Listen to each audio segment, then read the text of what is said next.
Hello friends, myself Dr. Priyanka and today's topic is how to get rid of mouth ulcer. मुंह में होने वाले छालों के क्या रीज़न होते हैं, हम उनसे कैसे निजात पा सकते हैं, आज हम उसके बारे में डिस्कशन करेंगे। तो मुंह में पहली बात तो छाले किस तरह से होते हैं। छाले जो होते हैं मुंह में, जो हमारे म्यूकोजा की सरफेस में होते हैं, जो लिप्स की साइड में होते हैं और हमारे चिक म्यूकोजा में होते हैं और टंग में भी होते हैं। तो इसके क्या क्या रीजंस हैं, क्या कॉजेज हैं इसके। सबसे पहला जो कॉज है इसका ट्रॉमेटिक अल्सर। ट्रॉमेटिक अल्सर हमें, जैसे नाम है ट्रॉमा, किसी भी तरह की कोई चोट की वजह से जो हमारे मुंह में अल्सर होते हैं उसे ट्रॉमेटिक अल्सर बोलते हैं। तो जैसे हम बहुत हार्ड ब्रशिंग कर रहे हैं, बहुत ज़ोर से ब्रशिंग कर रहे हैं, फोर्सफुली ब्रशिंग करते हैं, तो उसकी वजह से हमारे मुंह में अगर कुछ ट्रॉमा होता है तो उससे हमें अल्सर होते हैं।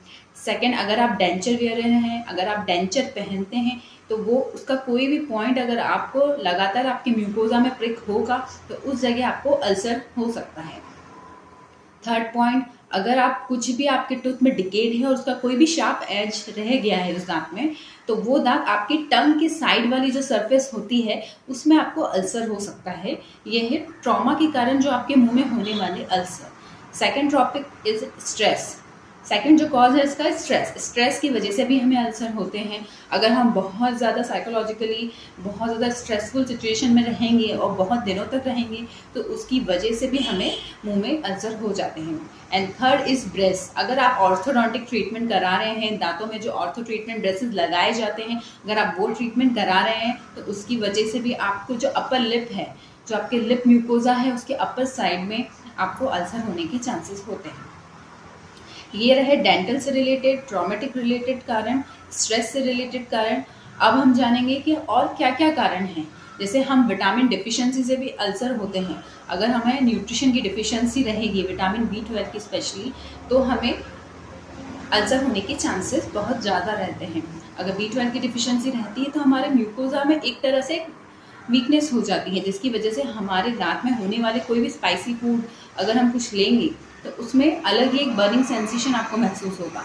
तो एक विटामिन डिफिशिएंसी जो रहेगी B12 की, तो ऐसी केसेस में उन लोगों को ज़्यादा अल्सर होने के चांसेस हैं।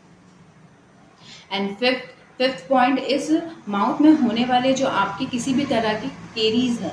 अगर आपकी केरीज है दांत में और वो बहुत दिनों तक सड़ रही है, उसमें एक शार्प एजेस आ चुके हैं, उसकी वजह से आपको अल्सर हो सकता है। And six is habit. अगर आपको टोबैको च्यूइंग हैबिट है, अगर आप तंबाकू, गुटखा, कुछ भी इस तरह की हैबिट है, स्मोकिंग भी हैबिट है, तो आपका जो सिस्टमिक अंदर से जो अगर आप च्यूइंग कर रहे हैं तो आप सिस्टमिकली लेंगे, तो अगर आपका जो गट हेल्थ अच्छी नहीं होगी उसकी वजह से भी आपको मुंह में अल्सर हो सकते हैं। टोबैको च्यूइंग के, अगर आप टोबैको खा रहे हैं, बहुत से लोगों को आदत होती है कि वो पूरा इकट्ठा करके एक तरफ रखते हैं, तो उसकी वजह से वहाँ एक अल्सर डेवलप हो जाता है धीरे धीरे उस स्किन पे, उस म्यूकोजा को डिस्कलर करके वो धीरे धीरे एक बड़ा अल्सर हो जाता है, जिससे वो बहुत बड़ी कंडीशन तक भी जा सकता है।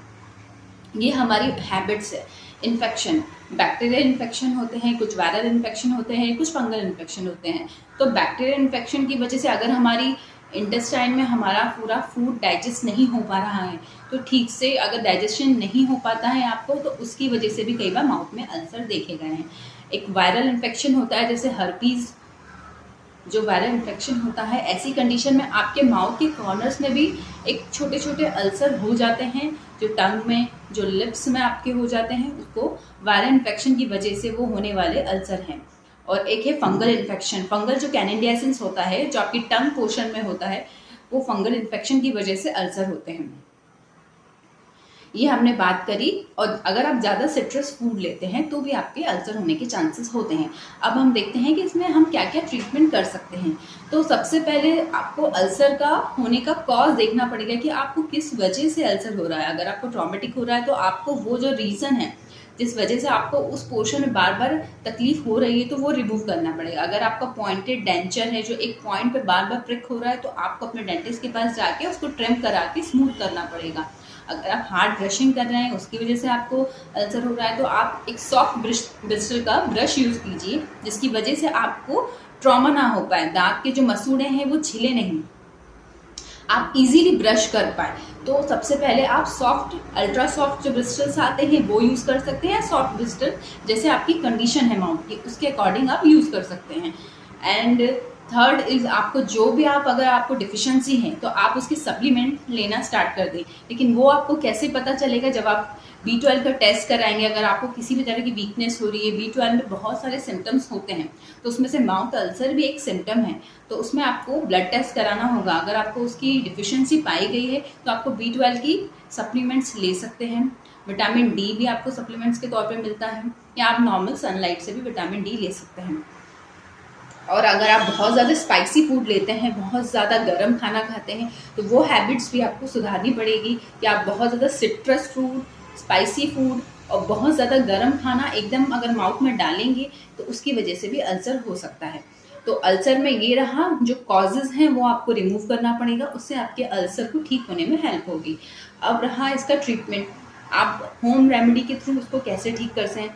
अगर आपका अल्सर 1 से 2 वीक में ठीक हो जाता है तो वो एक नॉर्मल अल्सर की कंडीशन में आएगा। लेकिन आपका अल्सर 2 हफ्ते से भी ज़्यादा और ग्रो होता जा रहा है तो ये टाइम है आपको अपने डेंटिस्ट को दिखाने का।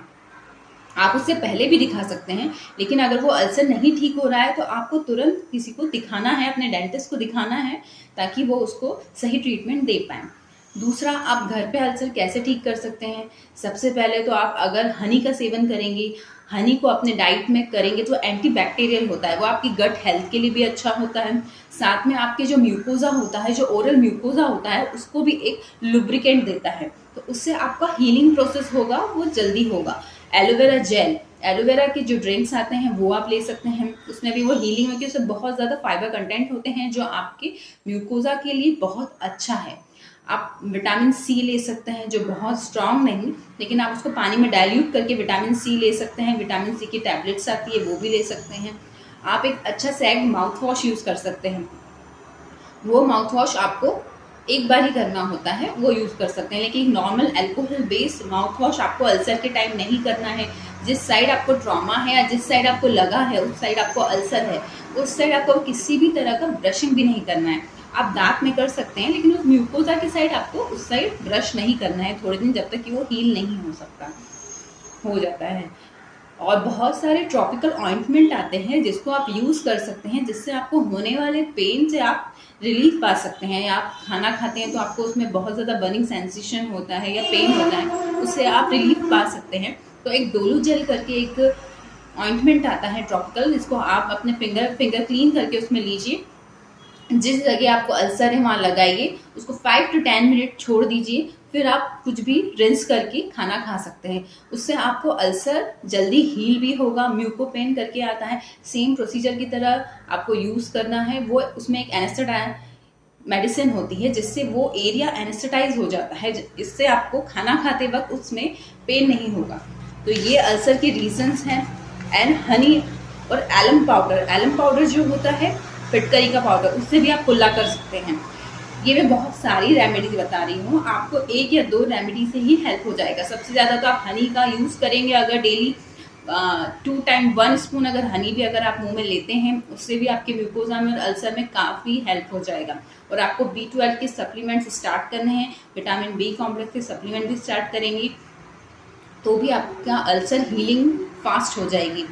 एंड आपको योगर्ट ले सकते हैं, जो दही है, कर्ड है, वो प्रोबायोटिक होते हैं, उसको लेकर आपके जो गट हेल्थ, इंटेस्टाइन की हेल्थ अच्छी रहेगी। अगर आपका डाइजेशन अच्छा रहेगा, पेट में अगर उतनी टाइप की हीट नहीं जनरेट होगी, तो आपके माउथ और ओरल म्यूकोजा भी हेल्दी रहेगा।